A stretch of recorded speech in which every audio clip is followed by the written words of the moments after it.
esengo mingi bandeko esengo ya kozala na bino lisusu na mokolo na lelo na yambeli bino Delphin Kasongo azali sumuta ko présenter te mingi bolobaki photo asalaka deux fois 200 de cloche na journée moko bolandi de moto ya opposition bokolanda siko na zu moto azali bino moko boyebi esika azali moyena présenter ali te mais boyebi au moins ba opinion na vous savez où le placer par rapport à ses opinions azali journaliste pe esengo mingi ya koyamba lisusu esengo mingi papa Delphin. Merci Madame Paulette Automesana Robin Dada la Lionne. Mais je me pose la question, pourquoi Batouabanga à plateau? Mukolo Yambanga n'a pas sa réponse.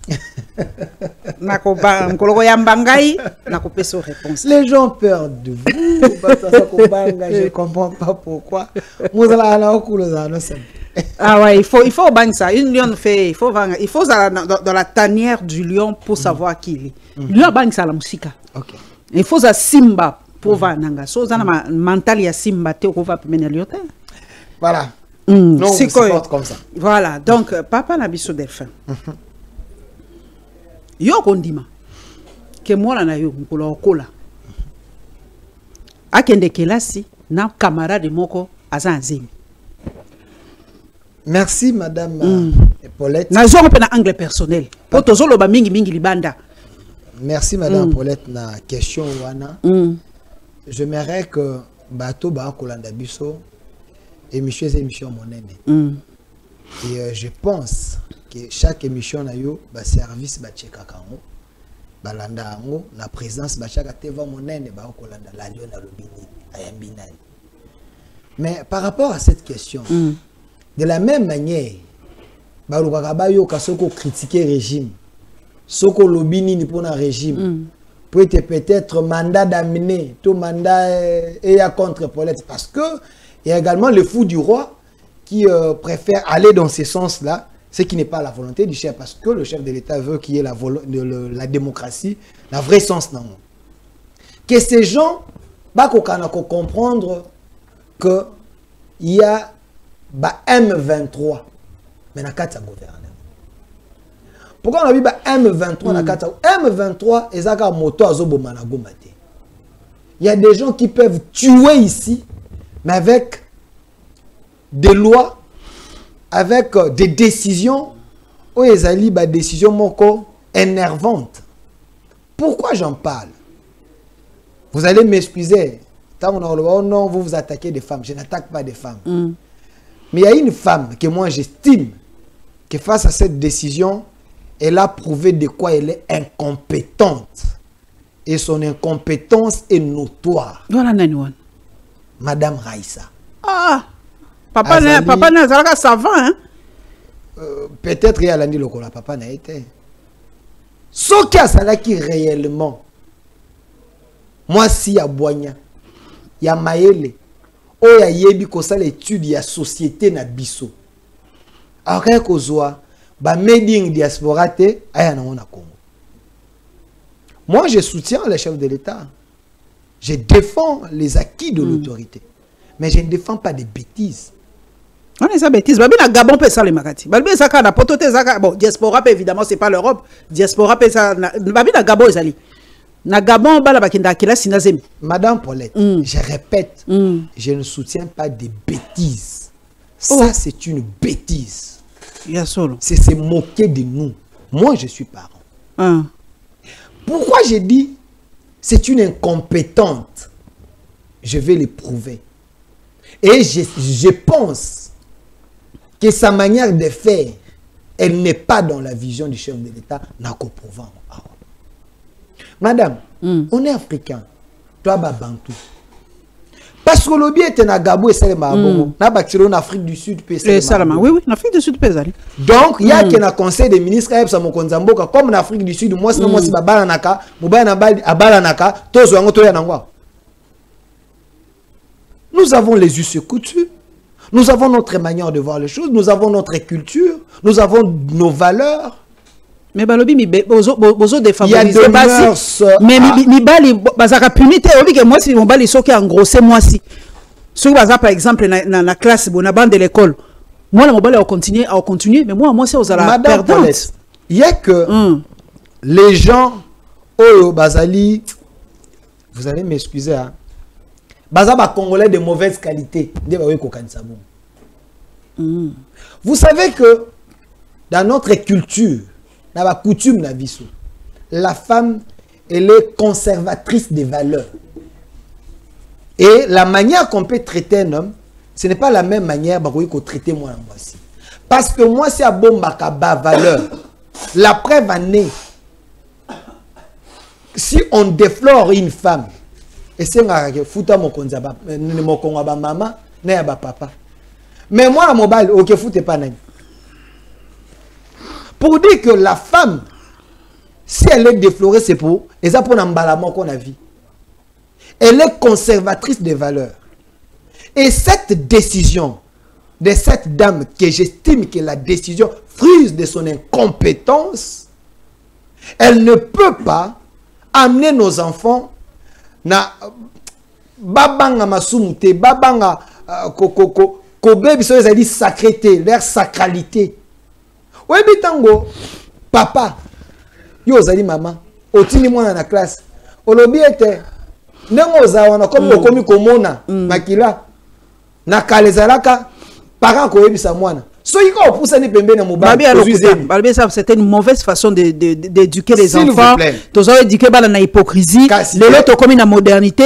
Est-ce que vous êtes sûr que les lots bayebi makambo te bino boyebi sakabangote? Qui to komi ko zabilo ko na nyonso ana. Ba papa ya lelo ba bala na kasite papa na papa. Po komi na ba société ba mebeli biso culture wana na ba société ozano mayele lingo zo mosala o komi 2 fois 2.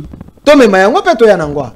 Parce que nous devons conserver nos valeurs. Parce que le ministère Owana, éducation, il faut éduquer nos enfants. Il y a la différence entre l'instruction et l'éducation. L'éducation, c'est autre chose. L'instruction, c'est autre chose. Tu peux être intelligente ou intelligent, mais tu es mal éduqué. Tu peux être bien éduqué, mais tu n'es pas très intelligente. Très instruit. Ou bien instruite. Il y a la différence. Il faut séparer l'éducation et l'instruction. Mais Wana, tant que vous Wana, à toucher aux principes de l'éducation.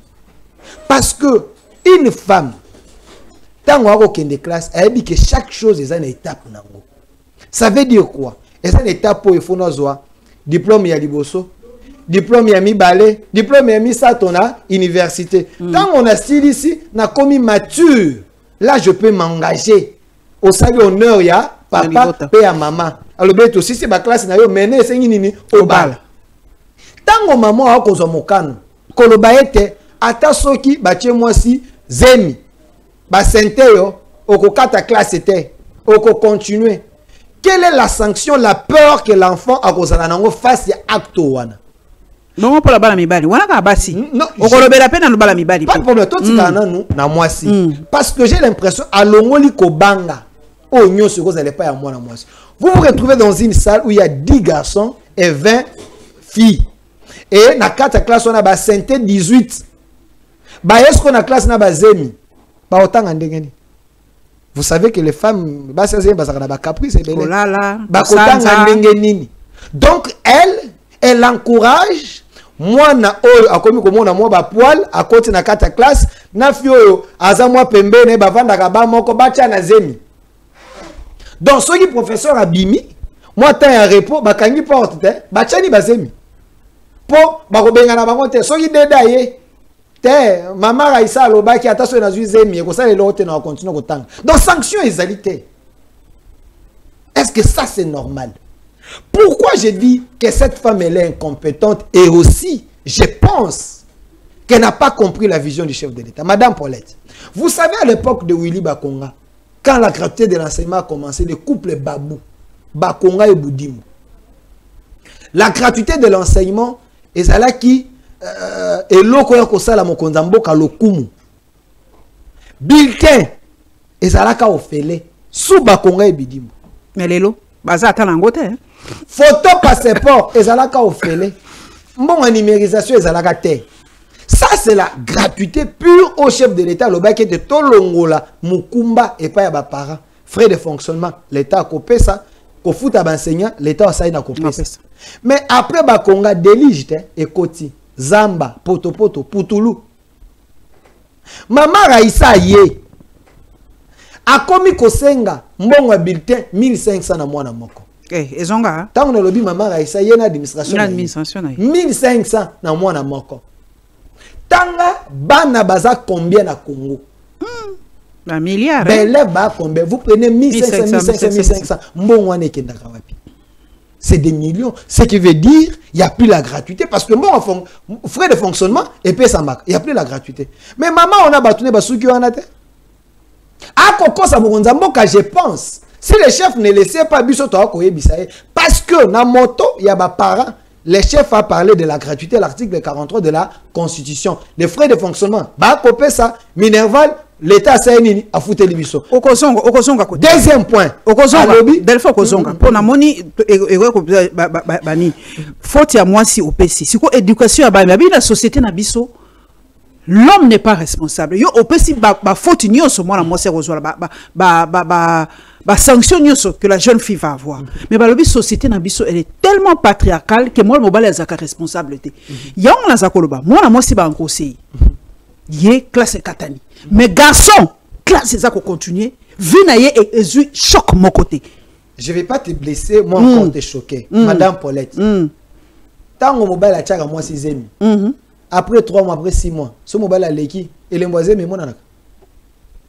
Dans sa responsabilité. Na touni. Té, ngapé donc non casté to solo la terre. Dans yangwana ba père célibataire bazala kate. Ça ko solo là. Parce que dans le corps d'une femme, il y a une déformation.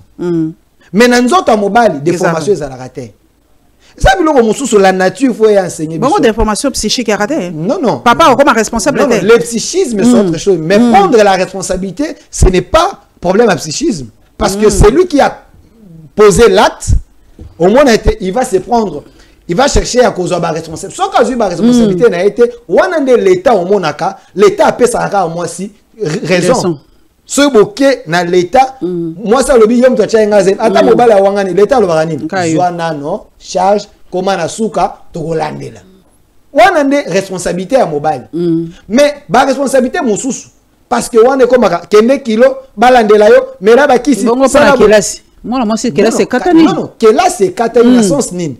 Parce que na période yazemi si tout ça za primi pas ba danger za la rebelle zeme kolongwa par rapport à ma mouvement par rapport webi kol na été ezandenge nini azonde ndo monaka na culture na biso nous les africains na ndenga bakoko na ndenge na moment o wana comme eza expérience na ya liboso poser mi pe bo makate mama webi te soko boko leo malamu okoyipe kokufa makile esila kana nzoto makamweze ebele kaka na zemi wana ndo moni batata abiso kala bete soki mwana zwi zemi asala kanini inane wana vandanano okita soko kitia okozonga ndo mona katana bakuti mususu soki mwasi azwi zemi balobaka bosala eloko te bogangela yete botika ye kaka bongo na kuti mutu kopesa kutu eloko te abotanano alors biso tozana ba juste kutu to na culture na biso lolenge na biso to moyela to ko épouser nyonso mindele te to ya nango awate moi je n'épargne pas l'homme mais seulement na lobby était ceux qui mobile chez moi 6e mobile ko le ka ache pantalon na ya lata kei okoyeba te mais ceux qui moi c'est après 3 mois au tel le monde de formation moi so asalaki makambo asalaki bo na biloko na ba soni surtout ceux qui salami na lolenge ba para ba vandaki te banel ba vandaki moi si ba yoka soni ba de formation ça travaille ako kende na classe bongo bakomi ko sekaye bakomi ko chola akomi komi tsinga na kingo akomi la poison ba biloko ezali ebele parce surtout na ba milieu wana bana bazali ba harcèlement na école na milieu wana il faut savoir toi na société nini et puis de deux awana kati ya Kinshasa nous avons assez de problèmes. L'État ne prend pas tout en charge. Est-ce que na kati ba école na biso bazana infirmerie soit seulement malaise soit seulement malaise dans la séminaire école bazana infirmerie bacha moi bakisi ba pesa tout ça il faut regarder la société.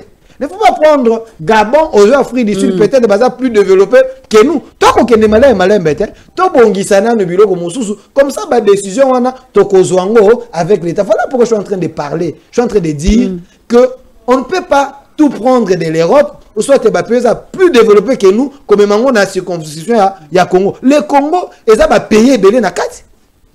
Le Congo, nous avons 26 provinces. Aujourd'hui, Kaka, Kivu, aujourd'hui, ils ont payé Moussous. Aujourd'hui, le Congo central, ils ont payé Moussous. On ne peut pas gérer le Congo, le gérer Gabon. On peut gérer le Congo, le gérer Soginine. Mais les gens doivent comprendre, est-ce que Madame Ouana a une superficie à Congo? Est-ce que Tambola Congo? Kishasa ya Pamba, a une école, nous sommes à Kishasa. A une combien de districts? A une école, toi, non? Parce qu'avant de prendre de la décision, il faut palper les réalités. Il faut marcher, il faut comprendre. Société aux années, on ne prend pas de décision pour prendre. J'ai rien contre la dame. J'étais en train de dire, deuxième décision, moi je suis en Azuri, pour la robebe sa gratuité. Il y a enseignement, oh il y a Mokondia Mboka, Maman Paulette. Bassengi sous 4000 francs de photo passeport. Oh. Bassengi nous 1500 bulletins. 4000 de photo passeport. 4000 de photo passeport. 9000 francs il y a numérisation. Nous sommes parents de Akobimsambon, Akofoot. Et comme gratuité, to gravité. To semi-gratuité. Parce qu'il faut qu'il y ait une idée à mon compte. Mon compte a dit gratuité de l'enseignement. L'État prend tout en charge. Frais de fonctionnement, na Minerval. Alors on dit papa charge. Na ba maman. De la même manière, bazu gratuité de la maternité. Ce qui moi ça que bota basenga ke lokote. Aki aboti na normal et sili. Alors, mais est-ce que moi je asa ko comprendre? Et puis avec des décisions pareilles, c'est comme si je ne sais pas, est-ce que bateau va travailler dans la vision de Mokonzamboka? Ou ça va M23 politique? Et ça bateau yote, basa kobeta Mokonzekolo, matana Mokongote, ba ko tuer mbeli na Moko parce que bateau ba ko futa net lelo. Programmation et salami. Bilete ezalité. Et logo ezalité, ba point ba ko komana papier. Mais ben ici secrétaire général na PGR près de la cour de cassation pour ba yebana no pe makambongo nyoso. Mais c'est un spectacle désolant. Vous avez une femme, Oyo, pendant une année. Elongo EPST échangé. Et comme ministère de l'Éducation nationale. Qu'est-ce mais pendant une année, bazoa kioana. Bakoka il gouverner c'est prévoir, non? Quelque chose précaution. Kolobé tu le quoi bana ba kotanga boye et puis ba para ba pesi mbongo na bango bulletin. Ndenge nini bazu bulletin te mbongo ekei wapi parce que les gens ont payé. Si ce n'est pas l'escroquerie organisée. Madame Paulette, Naba moment ya bouille, il faut trouver des bonnes personnes. C'est lui que les gens réclament. Peut-être que va commencer à nous la dialelo. Mais sous Bakonga, la gratuité de l'enseignement est tombée maka. Sous Bakonga, les chefs étaient fiers. Grande sœur nangai da Jeannette a lobi pe bazongi saka Bakonga. Ezate ke na pesi mbote mingi da Jeannette azape institutrice. A lobi ka Bakonga. Be era Bakonga ezaki bien. Era Bakonga Maman Paulette. 100 000 nini bato bazaki ba non payé. Bakota ki na liste ba combien kofuta matin 50 000 nouvelles unités. Bakota ki ba combien kofuta matin. Bakonga a trouvé nini mbongo bazako futa ba enseignant 120 000 francs a triplé en gros 3 fois 320 000 comment qui ça c'est Bakonga. Mais Montoyo a sali ba action à Bongo. Il est vivant, il est disponible, il reste loyal à Kenda Rébellion, il est là toujours fidèle na chef de l'État. Ya azali respectueux à Mibeko, azana sima Mokonzi, azawana soldat ya Molongo. So il va betika à s'aligner à même expertise na makambo ekei liboso. Na koloba na osala dialogue parce que après Bakonga, il y a le couple Nini Tony. Bango pe basala ki fiasco. Après il y a Boyena Mama Raissa. Entre les trois, le mieux c'est celui qui avait fait gratuité na Ngonga, il y a liboso a défier ki ba catholique. Alors baki na bango la gratuité ezali irréversible. Nous devons travailler pour l'intérêt de la République. Peuple d'abord Yangwana, Bakonga a commencé à faire propagande à l'élection Mokonzamboka avant que l'élection tant aujourd'hui 150 000 personnes au quotidien on a liste et à paye. Ce sont des familles. Bateau wana babeti tolo babi fachi béton 100 000 non payés 50 000 nouvelles unités. Bakomi ko zombongo batangisi mabota na bango ba famille na bango ainsi de suite. Bato na ko foto Mokonzamboka te. Mais moto wana ndo ba diaboliser. Biso to a présenter la situation, tolaxi ba fay tolaxi pe motoyo asali malonga siko bato ba kolanda biso entre les trois basa pe ka choix ndenge yo moko loba au peuple de juger dossier mususu papa ya li dossier pe balobi ekosa moi soni balobi RDC corruption ezosilate détournement ezosilate jusqu'à ce que batanga combo ya famille présidentielle. En tout cas, comparaison n'est pas raison, hein. Comparaison n'est pas raison de Delphin. Barobanan bayokate na États-Unis kuna famille à Trump trempé comme ça. Bon, Macron, France c'est ça le quoi moi biso. Po bango pe la babuzo baba moi mingi. Mais famille Tshisekedi. Oh babundisa Kabila pona moyipi pona détournement pona bakare miné pona makambo bele. Parce qu'on se retrouve presque dans la même situation. Madame Paulette. Ici je pense que Batumsou Barozala choqué, mais je suis en train d'analyser. Vous parlez de quelle famille? Tshisekedi. Famille Tshisekedi. Est-ce que vous savez que la famille Tshisekedi n'a jamais été pauvre? Pauvre, hein? Et puis Tshisekedi a travaillé pendant une année. Les pères. Pendant le mouvement. Tshisekedi est ministre dans Boka. Tshisekedi est premier ministre dans Boka. Mais la famille nous sous oyo ba ya na pouvoir na mboka oyo bazala na histoire te ba ya na ba boots ba ya bazanga bilamba.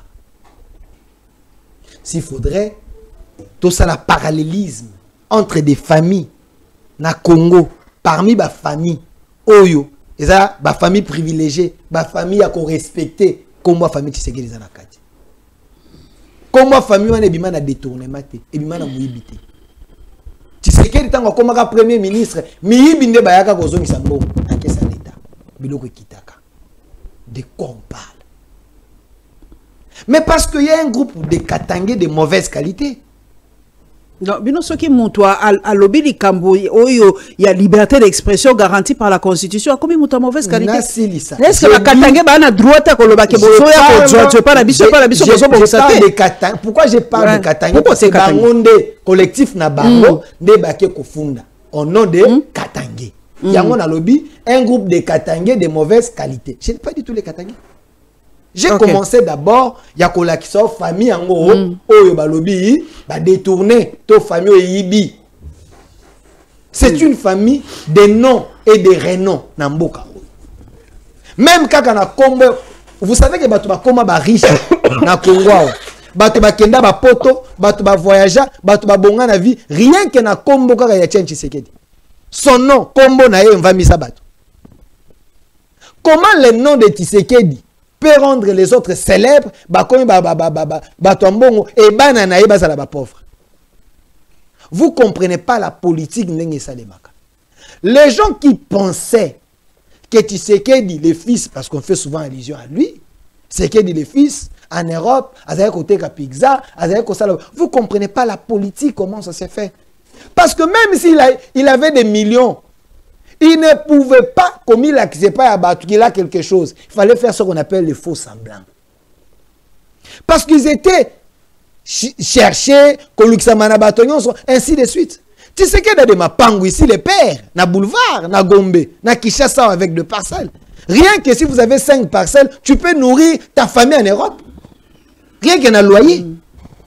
Mais, bao bazagi na poto, à part tu sais qu'il les fils, Félix Tshisekedi o baloba teka pizza tangela ka mususu na famille Tshisekedi nyonso o baloba teka pizza salade. C'était lui qu'on préparait politiquement et les autres ils étaient dans les noirs. Cette famille n'a jamais été une famille pauvre. Mais comme lui, il aimait la politique, il aimait suivre son père. Voilà pourquoi sa vie est déguisée. Ça c'est la politique. Tshisekedi n'a jamais été pauvre. Des deux, bateau na katanga ba koluba. Et que cette famille Tshisekedi ba ko s'accaparer la minéraux ya katanga. Est-ce que les katanga existent aujourd'hui? Ba déposer plainte sur un camp na période où katanga existe. Déjà sur le plan ya forme. Plainte sur un cosmétique. Mais ndenge batu ba koloba loba ke ya solo batu ba ko tindela biso ba message ba koloba mama Paulette ezali ya solo biso wa tozo mona bango bazo ya Maman Paulette. Lokuta J'ai dit il y a des katangés de mauvaise qualité. Tokende na fond. Si dans l'hypothèse que certains membres de la famille Tshisekedi baza na ba faire ya mine. Un individu azalaka na carré miné te. Ah OK. Carré miné peut ça marana individu te. Pas tanga loi te. Carré miné ba peut ça na société. Bo sali société, bo remplir mikanda, de bo sali nini, bo zui carré miné. Na kati ya société, il y a des gens ba ko ya na ba part na bango ba tie parce que c'est une société.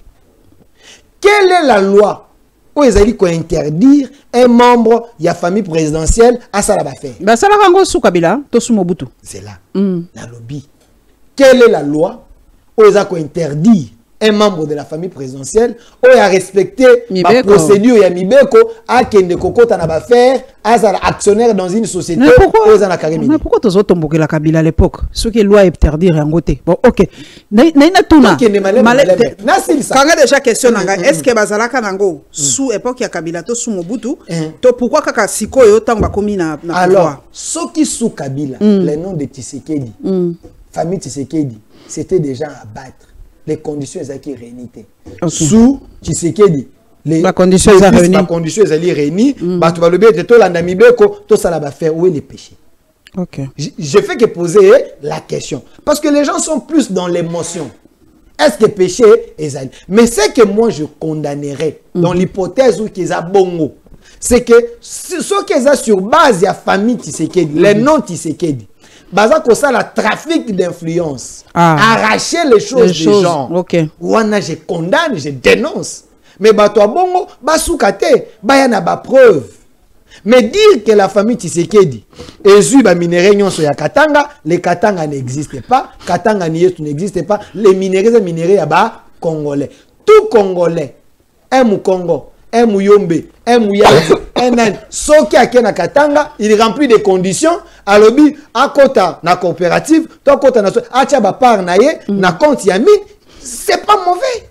Pourquoi les gens basent la fixation? Mais pourquoi j'ai dit c'est des Katangais de mauvaise qualité? Bah lobby hein. C'est vrai que zali po na Congo, mais selon pe ba code minier on a ba bébé comme sous. Il faut pe bango bana mboka o sika ba mina ngo ezali. Ba se retrouver ata mokete, ata moi ndako, moi kelasi, moi hôpital, moi nzela malamo et tout ça balbi bango baza vivre sous la pauvreté. On dirait bato bazo ya adui. Azo rétrocéder les bango ata mokete. Alors bango babongo. Maman Paulette, tozonga na histoire. Ce qui ba lobby bongo. Balobi était rétrocession to bateau il y a village où il faut ba bénéficier de la richesse là bas mais ça li ma bête mais c'est ça que tu sais qu'il a fait c'est ce que tu sais qu'il a fait sous tu sais qu'il dit il y avait une loi quand Kabila est venu à Koutaki Jekamine monopole il y a minéraux nyonso zaki na Jekamine il est venu na ba loi basa nini ba pandi yango et comme était moto à côté de minéraux, il y a Katanga. Il suffit de remplir les conditions au sein de la mini-société. Donc, j'ai camine à Kiti Valère, montonyon ça au sein de côté moni ba coréen, banani ba chinois, ba nini, baye. Mais ça c'était que pour les entreprises. Mais au Katanga, Grand Katanga, partout les minéraux attendent à simanda quoi moto. Et koyi komona na moi mais kemke et koyi komona. Mais ce que motozu minéraux na simanda kuna kangisi na moi liboke abaki teka sous Kabila bazaya ko kangaye, ba betier, ba condamner, ba sanctionner. Mais tu sais qu'il vient. Il dit parce que je vais faire de Congolais des millionnaires congolais. Aujourd'hui, il y a un garçon dans TikTok, Océan. Ouais, ben ceux qui t'aiment, ceux qui alingi TikToker, mon quoi, TikTokers, mon quoi. Garçon, à kotanga ba dollar. Il y a une entreprise. Aza parmi les Katangais, oyo bazako baselmo coopératif na bango, ba lokoti mo ba minéraux ba sangisi ba tchena mo ba saki ba sa nini, ba ke ba teki. A imposé, il y a une loi que tout Katangais ba koyi ko se réunir dans ma coopérative, bozu mo minéraux na sac, bo kangisi, bo ke bo teki bozu mo mbongo na bino po sa nini, bo vivre. Ça c'est la loi sous Tshisekedi pour que les petits peuples la sa nini a bénéficié. Sous Kabila cette loi n'existait pas. Et des deux, rappelez-vous, Ngoï Moulunda, à moins que je me trompe, à la RTNC, à l'Obaganine, à l'Obete, ba minéraux, zake bele, soki ngomba moura ba minéraux, Katumbi, asini sa yango, ça la soki 20 ans, Katumbi assis sango na moins de 2 ans ou 3 ans. Tu sais que des alaka? C'est que des alaka? C'est eux-mêmes les Katangais. Na Katangais nini oyo a telemaka qui porté Katumbi plainte. Alors bien sur base de la révélation en Goyi Mulunda. Aussi si ba minéré na biso ya Katanga, Katanga ni yetu, ba qui porté plainte. C'est l'un de l'air, un Katangais qui avait dénoncé. Avec des preuves. Bafundaka, bafundaka te. Ça c'est la mauvaise foi. C'est des frustrés. Ce n'est pas tous les Katangais. C'est une couche de Katangais de mauvaise qualité. Oyo bazana haine balingaka Tshisekedi te. Bino tout se résume à haine. Écoute, pourquoi changer narratif? Non, s'il vous plaît. Haine. S'il vous plaît, je vous ai donné les oui, mais est-ce que et pas la bino à part mot haine, j'ai suivi Jean-Jacques Mamba. Quand on a déposé Nina Bassali point de presse, j'ai suivi Jean-Jacques Mamba qui a dit quoi? Notre objectif, c'est de chasser au pouvoir cette famille où ils allaient koyiba ba richesse, ils allaient kosala. Vous sentez quand la personne te parle à kange longue avec la haine. Oh, bon, on a opposition parce que ça haine on a non, non, s'il vous plaît, parce que j'ai fait la communication. Il y a la communication virtuelle, il y a la communication gestuelle, il y a la communication non verbale. Et ça là qui n'aime dégage. Sur base de ce que Jean-Jacques Mamba a dit, c'était la communication. Ce qu'on l'a dit. Et ça n'est mon côté na Kabila dégage. Que les médiocres dégagent, j'en ai monté. Ngam na lobaka on te zaka cardinal. Le Kabila dégage na j'en ai monté. Yo. Oza ko banga basango te. Oko banga tata molimo te. Cardinal mbongo mzo lobaka moto. Que les médiocres dégagent. Mbongo te. Te nani Mosengo. Alobaka. Que les médiocres dégagent. Azate ngana ko interpréter la place na. Yo mto lobaka fo lukai. Kabila dégage, pesa na monté. Tshisekedi alobaka tozongisa ye Rwanda. Wana nde na koyiko loba. Tshisekedi abaka bozongisa Rwanda. Aujourd'hui, l'histoire et les Katangais et les Congolais sur base ya ba fait ebele eza ko prouver biso que Tshisekedi azaka na tort. Kaza Rwandais. Que Kabila était un Rwandais. Soli na biso dirigé 18 ans par un Rwandais. Soni hein. Mais Casté, il faut se révolter. Ozoka carte sous Kabila. Les lotos oui. Te ngam na tuna ba question. Kasite. Ngam na tuna ba question. Kabila ozoka carte. Ngam na tuna 18 ans yo eba koza comme. Yo ozoka carte. Ozala ka sans papier na mboka. Yo ozoka carte. Lelo mo ba congolais ndambo bazui. Lelo soufa chiozu carte. Ndambo bazui. Carte de carte de citoyen. Ndambo na bindambo na binyo. Combien? Mais n'a quoi répondre yo. Na ndambo bazui. Combien? 5, 10, 15, 20, 25, 30. Ndambo bazui. Basala lango. Reconnaît Israël mutombo na carte. Obi ke nani ndekolanga Richard Chakou, journaliste le. Akenda la carte azwaka wana. Akena ngona banque. Ba bisi ba basala lango ezate. Parce que tous les Congolais n'ont pas cette carte d'identité. Siko ngana ko ndima makamuni yozolo. Preuve ça. Oh. Olingina na image. Olingina la kisayo image. Yama ba ko benga kadiosha. Et comme tina média. Preuve ça. Parce que quand Richard Chakou ngala tanga ka mutu pamba pamba. Richard Chakou azalaki na carte, aleki na reportage. C'est un journaliste confirmé. Naibete so yebi. Naibie. Aleki biso. Na nini wana akena carte wana na banque pour retirer mbongo ba bisi cette carte bakoko ça elangote parce que tous les Congolais ne possèdent pas cela. Israël mutomba ko voyager na carte wana carte a voyager lango ça na yebi ça carte mais parce que l'état congolais a pêché yango azo voyager nango mais voyager na passeport nanga la voyager mais ça nini te yo zwaki yango te mais ya zwaki pourquoi ya zwaki nga zwaki te okendaka yo zalango yo zala carte la kisa carte la kisa Delphin soyons sérieux non c'est une manière de vous dire qu'il y a des Congolais qui non Oyo baza quand même c'est vrai bah arrêter procédure parce qu'il y avait moi Magui na kati moi Magui te Magui penza moi Magui c'est na kati Magui makasi moi je joue pas sur le terme non moi malentendu zalaki bah arrêter ango bazo relancer mais une manière de relancer quand une manière de vous dire que sous Kabila ngana yo tozaki ba sans papier na mboka na biso si les lois continuent ka nazaka sans papier mais nous Tant on vous a sans papier, mais ça n'a pas de ce qui veut dire que non, on avait commencé une procédure, mais il faut pas bander la mais pendant 18 ans, on a tous sans papier. Vous savez pourquoi? Bino référence, c'est ça, Kabila. Continuons. Non, il faut faire l'analyse comparative.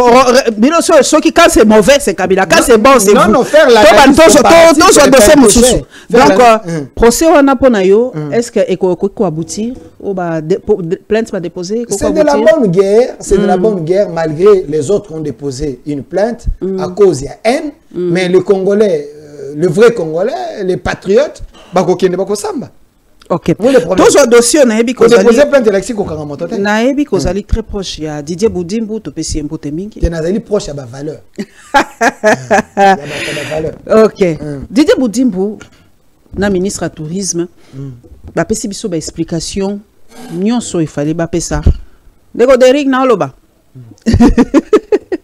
Ba pesi ba explication na ba raison pour ba kino sala ba partenariat na ba club européen.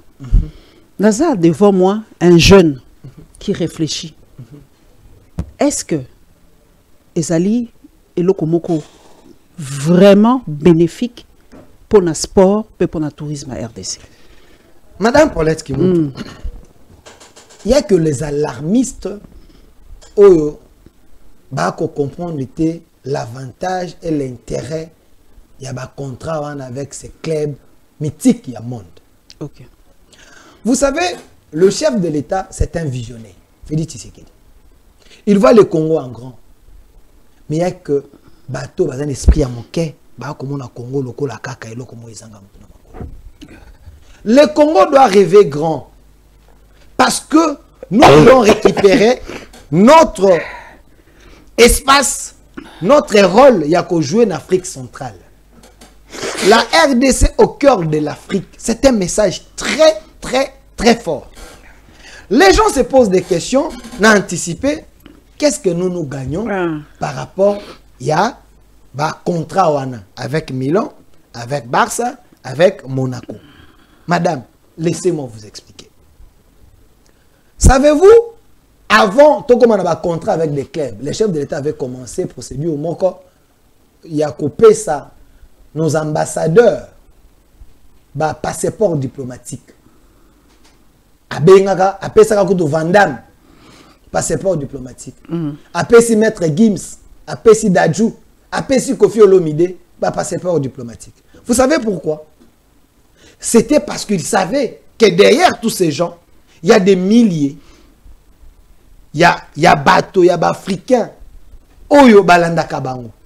Et après avoir coupé ça Dadjou, la Maître Gims, passeport diplomatique, ils ont fait un grand travail dans la mobilisation par rapport à Makambouya, Est et autres. Vous avez suivi? Ils ont autour d'eux messages et les kaki. Kofi également. Pourquoi Vandam? Parce que dans la cinématographique, il fallait avoir figure emblématique. Pourquoi? Parce qu'il fallait vendre notre culture autrement. Et Vandam Namiliewana pouvait nous aider. La preuve année, Awa, sous Kabila, Tozaki na Canal Plus. Mais Canal Plus, Oyo, Ezaki na Rwanda, na Ouganda et autres. Tout canal, les Congolais et c'était un vil prix. Mais chez nous ici, Ezaki n'a pris à l'écolo. Et d'ailleurs, le contrat négocié avec ces gens-là, c'était pas inclus dans la clause nabango de valoriser et vendre notre culture.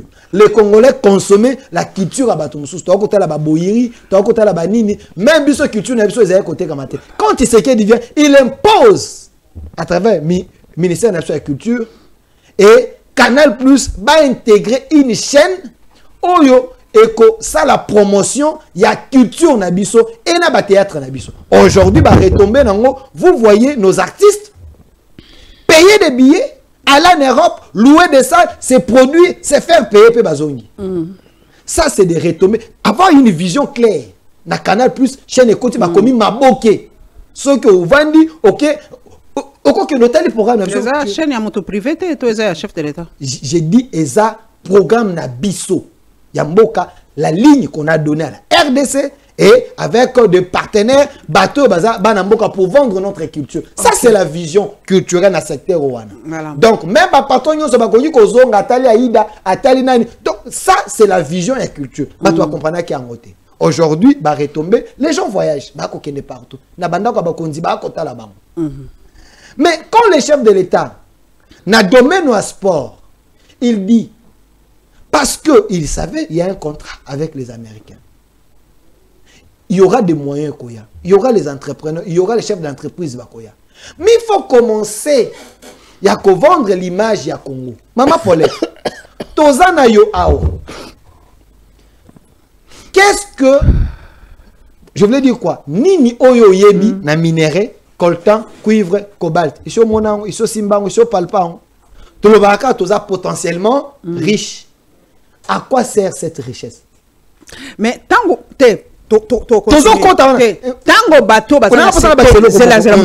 tango bateau bali na secteur ya sport surtout ya football baza kolela balobi baza na mbongo te bazo futa bango te et loko te championnat ekufi. Est-ce que mokonzi ako privilégier to papa Budimbu aza ko privilégier ba nini libanda image ya libanda bato ezanetiko na opesa exemple amona mwana na yo alati nini azotambola mais aliaka te asukolaka te mais na libanda olati se kamo elamba moko pona libanda bamona kaka zalaka mais na ndako aliaka te amelaka te asukolaka te mais bato ya sport balobi te vraie visibilité ezali championnat na biso vraie visibilité ezali tokene na CHAN vraie visibilité ezali tokene na coupe du monde pas otia elongi na ngai na RDC balobi voilà nayeba ke okoma wana voilà mwana kenda ki na nzela na pona kolakisa quand on a une vision après 2 ans 3 ans 4 ans les gens vont comprendre que la vision est kobota fruit. OK. Pourquoi RDC au cœur de l'Afrique? C'est un message. Na bateau nyo soba na monde. Tant bon que na carte batel RDC au cœur de l'Afrique. Ni nezalakana RDC. C'est que nous avons, nous sommes un pays potentiellement riche. Le contrat signé, c'est un contrat de développement et sport. Et à visibilité, il y a Congo. Il y a 2 objectifs là-dedans. 1, visibilité à Congo. 2, développement, il y a sport. Sport en général. Pourquoi visibilité? Parce que le président Félix et le ministre de Budimbu, ils ont compris qu'on ne peut pas développer les sports si on ne nous met pas des moyens dans le secteur, il y a sport. Maintenant, pour mettre des moyens dans le secteur, il y a sport. Il faut, la RDC arrive à valoriser et à vendre ces minéraux. Ma potentialité n'est pas. Dès que nous avons l'argent, le budget augmente et carrément on pompe dans le secteur, il y a sport. Pourquoi, madame? Savez-vous, les 3 contrats écoutez équivalent il y a 90 millions de dollars. Savez-vous que il y a des transferts juste de 1 ou 2 joueurs et qu'on coûte 90 millions. Juste un transfert, ou 2 transferts. Quand on a Google, les joueurs les plus chers du monde, combien de transferts ils ont combien? Il y a des gens qui ont 100 millions. La RDC a combien de talents? Ils ont plus que Ronaldo, plus que Neymar. Plus que Yamin Yamal. Nous avons des talents ici.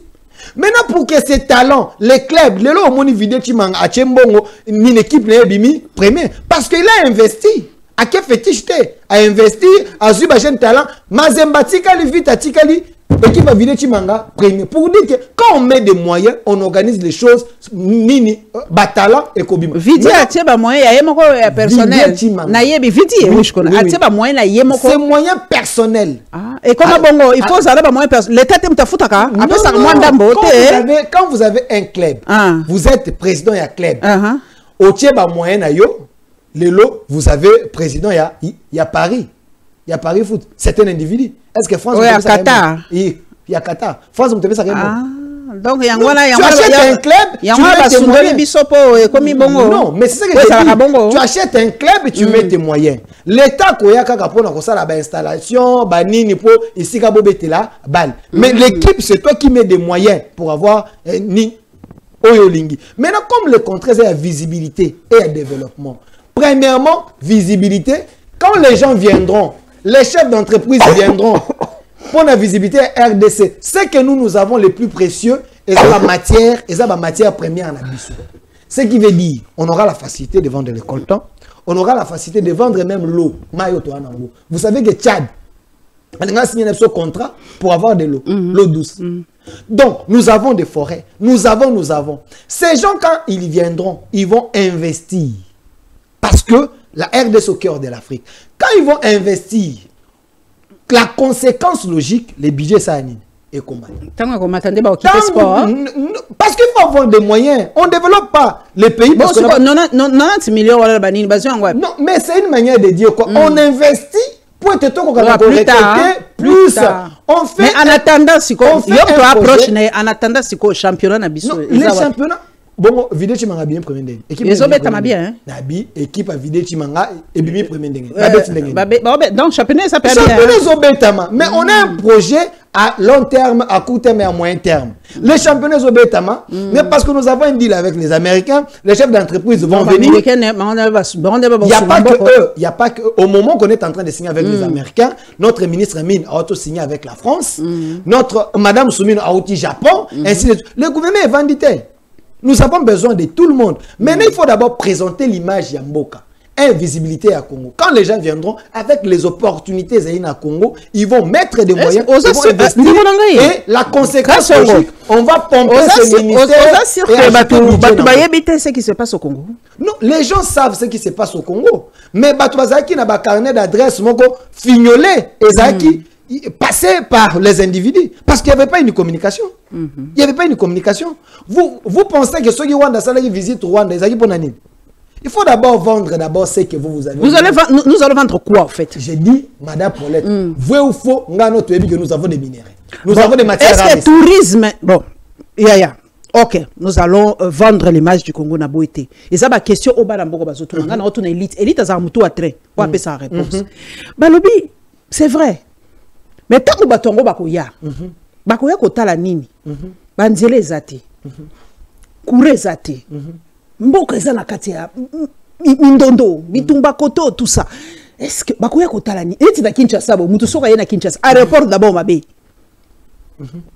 internet na aéroport ezate mundela linga soka yebwa beti mwa bopa internet ezate oh mais quand nzela Kinshasa salité gauche à droite embouteillage na kuluna et tout choléra et tout.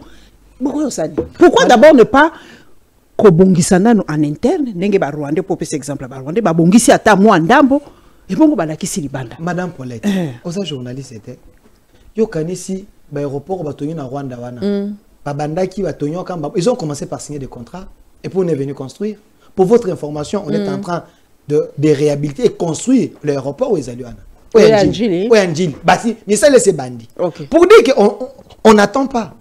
Na loi là-bas aéroport à Sika ezali wana parce que le Congo c'est un chantier.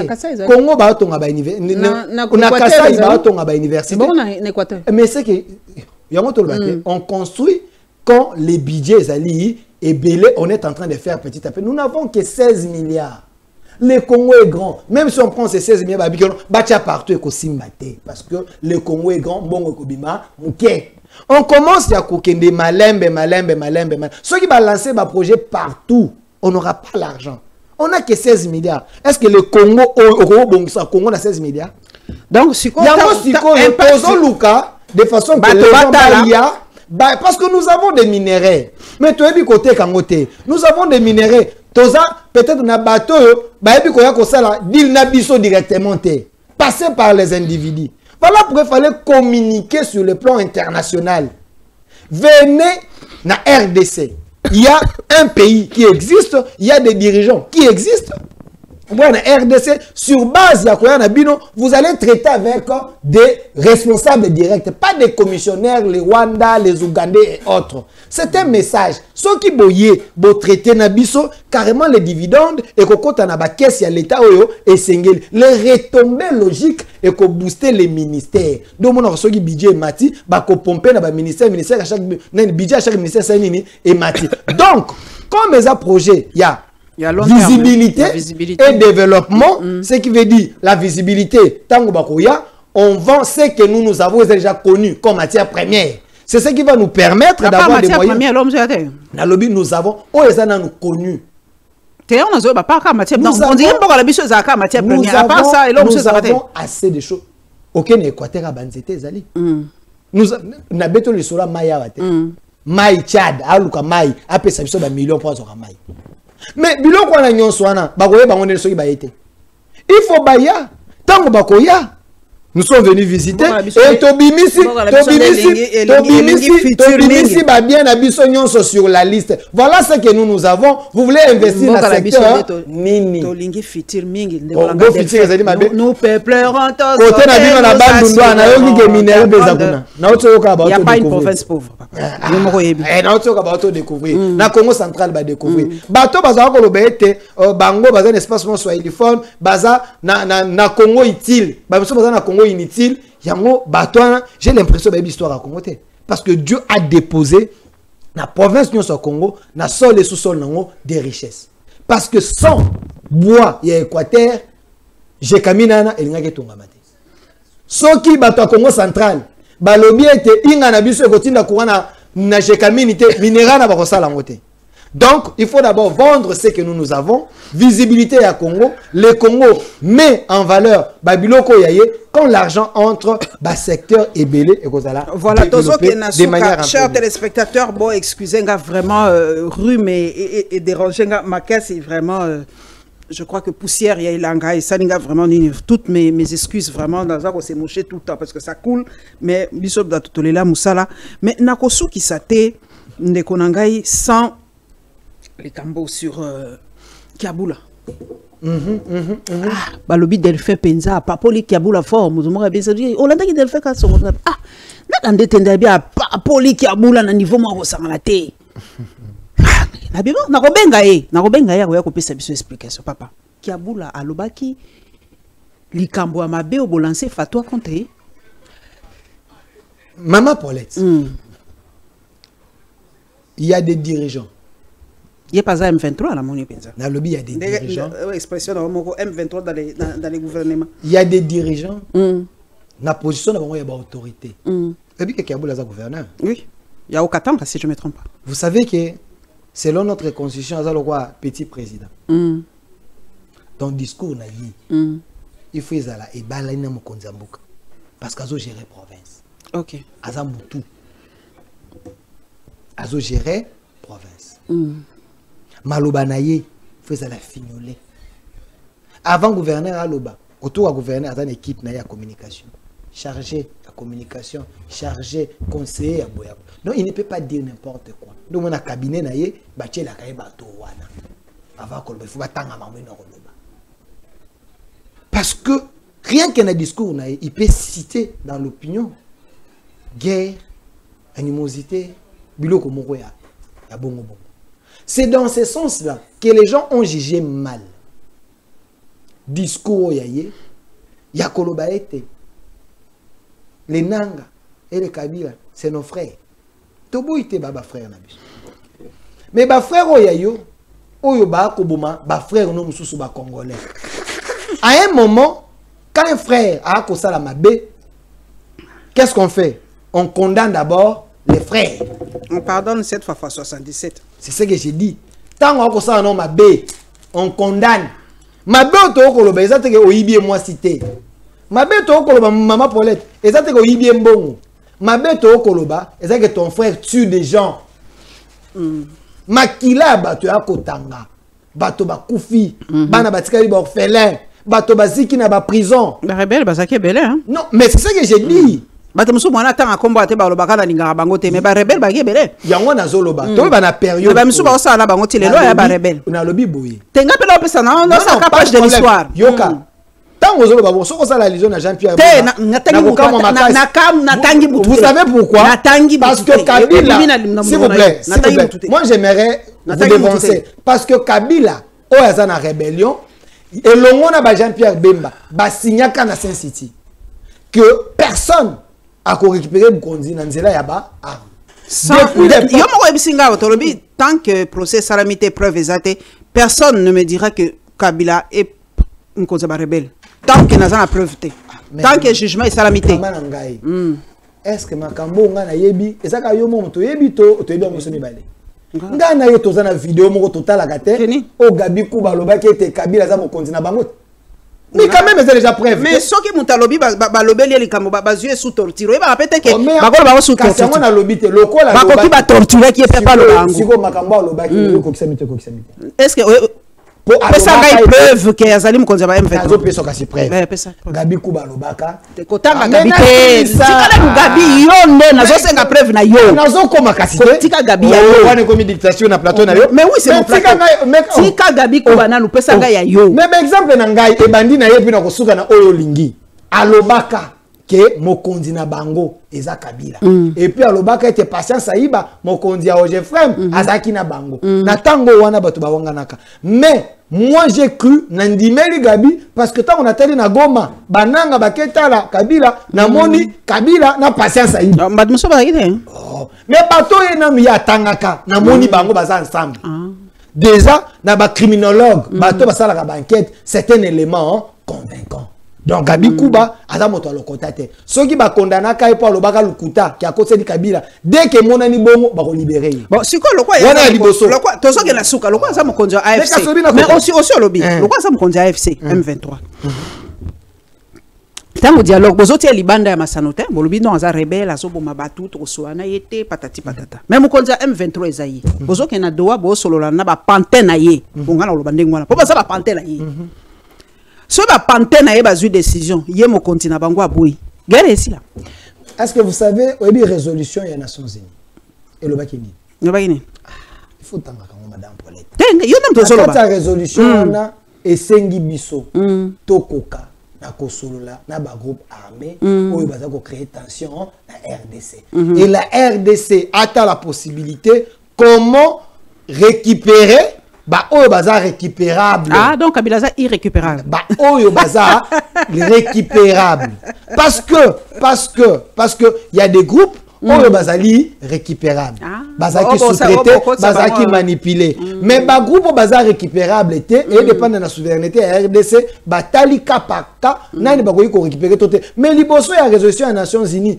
bango ne ba ko kamba monde to ko sala nini nous allons d'abord y aller mais tu sais que la lobakani abi je vais pas discuter avec des pantins. Je vais discuter avec leur maître. C'est ce que Tshisekedi a fait. Il a commencé à discuter avec Kagame face à face. Na Doha. Et après avoir discuté, maintenant ils ont délégué les équipes pour aller continuer la discussion. Donc Tshisekedi n'a pas menti à la population. Si Kabila et le maître M23 et AFC, Kabila sait que il ne veut pas s'afficher. Mais nous savons qu'il est dans l'ombre, il est en train d'agir. Les informations que les services bazanango, les informations que le chef de l'État zanango, yo zanango te. Moyo douté ezalité. Comment on va dire? Oh mais yo ko douta mon ndenge pas yazana ba information yo mto affirmango. Yo po douta mais faut na ba information contraire. Information contraire ni nous zanango. Yo une émission na ngatonga na une émission. Mais question on a émission comme on a une information contraire te c'est ndimaka. Po biso ba yo saki biso yango.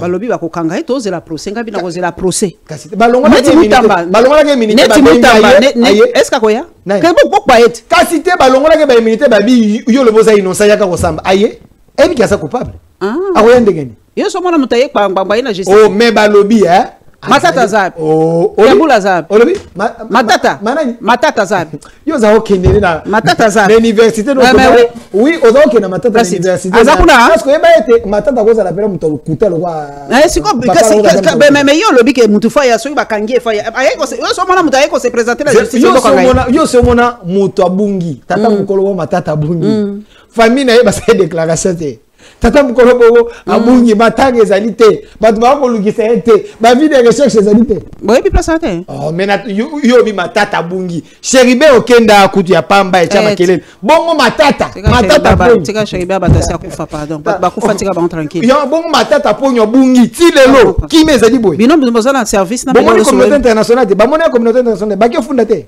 matata abungi ya mona na te ndeni bazo attaquer régime te que non régime ta bungi si matata bino boye place ate Maman Paulette, Tshisekedi est un sauveur. Un sauveur. Un vrai sauveur. Les gens au bazar ko sakana na Congo, les lots bazar na clandestinité. Parce que on joue avec ces pays, le les a bien propres et à bateau. Mais Tshisekedi a remis le Congo entre les mains des Congolais. C'est ça, c'est là où il y a son problème. Bato, baza kolinga ete, bato ba ko boye. Pourquoi? Parce que aboto li bango biftek na monoko. Azong selon ba Congolais. Le Congo dans 2 ans, 3 ans, 4 ans, 5 ans, le Congo est à la Congo mosusu. Parce que Tshisekedi, oyo, tout le monde a un coup d'État. Tout le monde a un certain couple de généraux katangés de mauvaise qualité, les haineux de la République. Donc, ces gens-là, Congo c'est très sensible hein, pour Balobaki. Bon, ils ont mis sur les médias des totika ko alimenter. En gros, Bali bazo kangaba, c'est pas simplement des katangés. Donc totika ko alimenter des. Non, mais la majorité, parce qu'il y a un des katangés qui pensent que mais je vous dis, Kabila a nommé plus de généraux soit il faut les katangés.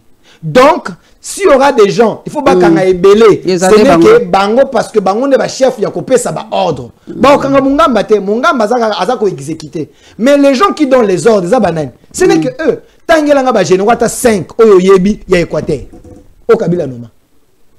Tangelanga ata 7 oyo yebi ya Bandundu. Tangelanga ta 2 oyo yebi ya Kasai. Basate.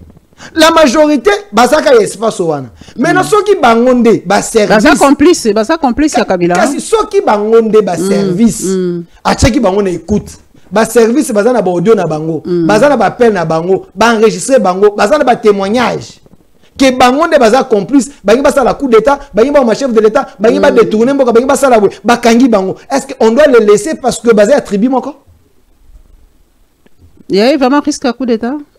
Mais on a lobby, hein. Il y a aussi au monde général d'armée, il service de sécurité, il y a sécurité, ceux qui Makambo armée, ceux qui va interpeller, donc il y a un problème. Ceux qui va confronter un directeur, donc il y a un problème. Servir Makambo armée, mais seulement, j'ai dit aux Congolais. Oh non, non, parce que c'est au tel chef de l'État, au tel Parlement. Ils ont un Swahiliphone. Ni Assemblée nationale. Autant le Sénat. Même directeur cabinet Mokonzamboka a Swahiliphone. Voilà, directeur cabinet de Mokonzamboka. Autant le sécurité, il y a Mokonzamboka. On y JR Swahiliphone. Autant le chef d'équipe, il y a sécurité Mokonzamboka. Moulou Baate. Kaka, ba Swahiliphone. Mais ces gens-là, ne battent le chef de l'État, Banda, Mandé Bandi, Fidelo. Ce que chef de l'État, allons la bango, ça va nous bagnon soit. Non. Basala nini ba gira na se à drapeau nakobatela mokonzamboka s'il y a des bons swahili oyo baza kosala la mboka oui ba continuer s'il y a des vrais louba ba kosala mboka ba continuer s'il y a les ngala ba continuer mais comme bazali ba très mo petit ça l'état mo petit ça ba service et kanga bango ba ko kende ko signer dans pas très longtemps na Washington en tout cas nani Delphin Kasonga pesi biso espoir ba investisseur ba ko ya makambo ko changer papa Boudimbu il faut to vendre nanu RDC au cœur de l'Afrique pour comprendre vision il y a papa Boudimbu ezali d'abord ko vendre nanu mboka bato ba yeba Congo ezali un éléphant à terre reste toujours un éléphant ata kwei mais tozakaka merci Delphin Kasonga c'est un excellent ministre en tout cas merci Nabino ba mais on a placé mon il y a dossier à papa Godempoy. Godempoy balobito tika kopelisa moto balobito tika ya peut-être ça moi libaku moi nini balobito tika ba tu vas comprendre balobi déjà on a ba congolais de mauvaise qualité on a ba congolais de mauvaise qualité maman nangai pour nini faut encourager les mal. Est-ce que l'État a quoi ça la mabete ceux qui l'État a sali mabé moto silicaté pour l'État sali mabé l'État sali mabé oh mais l'État surtout gouvernement ya Kinshasa l'État ba ko sala makamu selo Godempoy acharnement babukinda konanko non moi ngai na lekiwa mutu moko leka kilobi ala kisibiso na bossa ni mutu voilà atindeli ngango c'est mon frère atindeli ngango Isaac Bakuku alobiete Godempoy ya lekisi ngai na sima lobe pa ndeko Isaac Bakuku na yepse no kulutu okosi Godempoy ya lekisi te pona nini l'État a le droit a un monopole a un pouvoir sous sol na sol nyonso za yaye mais tango l'État banda époque coloniale banda 1960 ateke esika wana batongi bandako basalaki da traçage nyonso ba document urbanisation nyonso ezali ba plan nyonso ezali basalaki traçage bazui lopango batrasa ngo bongo batongi ponda kona batongi ngo lelo te 1960 moto avandi wana ministre moto avanda kawana 30 ans après ye pas teki kaka na ba même nini wana Godin Mpoyi pa sa nini asombi mais l'état mais balobi eza cadeau te bakabela ki bali bakabela ki par gouverneur Gentini Ngobi s'il vous plaît l'état moni tangela nga batu ba compétent tangela compétent l'état moni alobi était place oyo il faut na sala nzela pour bimati côté à ma campagne mais l'état moteki l'état mopesi mikanda basala kanini compensation oluki mokolo esika olobi tengai l'été za mabele na nazole kaboy mais bisika oyo on sa ina indemniser yo soit nabuka to sali moi toyokani motoko boya te poza mabele ya l'état pour les intérêts ya bato nyonso baleka wana l'état atuni Godin Mpoyi te azalaki te asali pe sommation te akomi pe mokanda te alobi pe eloko te ayeki ndengo na ayekaka bu abuki biloko pe ekina kati c'était une maison habitée maison moto bato avanga l'état ya seni abuki siko tango yo obuki l'état obuki mibeko siko moto asilikate eloko bato mais balobi phrase nde alobi mwa mabe alobi bato babimisi yango na contexte balobi soka azaki pasteur te makei babimisi yango na contexte mwana mboka tango Godin Mpoyi dit qu'il y a déjà baza na vision mokonza mboka te ba ko sala mabe au nom ya mokonza mboka eza ko frustrer peuple eza ko silikisa bato eza lokola yo oye okuti mwana na yo ba betie moto alobi soki mama na bino aye ala kisanga kaza makasi na betio na nko tangu yo koya okosala nini sentiment liboso za nini o se venger te o silikano ndenge moto a violé nanu territoire na ngai mais tangu Godin Mpoyi alobi si j'étais pas pasteur bato a comprendre les dimensions na te c'est une dimension spirituelle c'est une dimension il y a moto za na moralité très élevée pour dire quoi au-delà d'être scientifique au-delà d'être député Naza, moto. Mais parce que j'ai des valeurs en moi, je ne peux pas rejoindre les autres qui sont des frustrés, peut-être avec raison ou sans raison. Dans la même émission, on lui a dit, est-ce que Yolanda, ok, non, je ne vais pas y aller. On a battu, quitté. Bakataki en moto. Comprendre raisonnement à moto. Parce qu'il y a des gens aujourd'hui. Savez-vous que bateau, le chef de l'État lui-même a lobby en gros. À lobby, il y a des gens. Bako ne ko trafiquer à mon nom. Ceux qui bomoni bato bongo entourage nangai bako trafiquer à mon nom bosa ni bokanga bango. Les chefs tango il ne sait pas que les gens trafiquent à son nom. Mais quand Godin Mpoyi dit ces gens là ba trafiquer na comme mokonza mboka. Bazo il se mokonza mboka pas ya bato. C'est ça créer des frustrations. Mais quand Godin Mpoyi explique à l'intérêt du chef. D'ailleurs, à ça la lettre ouverte pour nous expliquer chef de l'État. Mais bah tu vas comprendre le contexte était bah tu vas bimi libanda bah comme le benon à quelle rébellion à sali wasali boué à quelle rébellion Godin Mpoyi est-ce que ça pauvre à Canada kowana il a des maisons mais c'est son bien. L'État doit respecter Mikanda na emoko. Merci. Combien de personnes bah na AVC bah tu vas na l'hôpital bah tu vas koufi pour l'État a commis l'État criminel. Aki abuki bandako bato motasali AVC aki akufi siko famille wana tango ba kota na l'État kanda na mango ekenda et pas mokonza mboka te bon s'abonner massivement dans la Lion TV officielle en tout cas pasteur Godin Mpoyi en tout cas balobi ozali moto à haute moralité olobi soki nazalaki moto à haute moralité te mais frustration na ngai yo ngeke memanga musika mais lobi moralité na yo patriotisme na yo ne lobi bon na kotikala kaka kokomeli mokonzi mboka tokotala kaka suite mais ngape lokwala na moi songi monkie na yo ki babi aki cadeau Gentini Ngobi nani aboyi yango Delpha boyi yango na motema moko mais bon tala kaka biso to abata ya polele to linga kozwa moi belema pona koyebisa bato makambo to yo kaka na population et tout. Abonnez-vous massivement à la Lion TV officielle et on se retrouvera très bientôt. Bye.